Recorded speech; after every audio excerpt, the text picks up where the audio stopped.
ہجرت سے 1 سال پہلے حضور پاک صلی اللہ علیہ وسلم کو 7 آسمان و زمین کی سیر کرائی گئی، جس کو معراج کہتے ہیں۔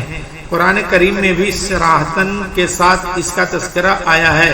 جب آپ کی عمر مبارک 51 سال 9 ماہ ہوئی تو رات کے وقت آپ کو مسجد حرام لایا گیا اور دمدم اور مقام ابراہیم کے درمیان سے براق نامی سواری پر حضرت جبرائیل علیہ السلام کے ساتھ بیت المقدس تشریف لائے۔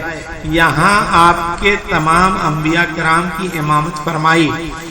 آپ کے بعد 7 آسمان و زمین پر تشریف لے گئے۔ ہر آسمان پر الگ الگ نبیوں سے ملاقات ہوئی۔ 7 آسمان کے بعد سدرۃ المنتہا تک حضرت جبرائیل علیہ السلام کے ساتھ رہے۔ اس کے بعد آپ تن تنہا آگے بڑھے اور اس مقام تک پہنچے جہاں تک فرشتے بھی نہیں جا سکتے۔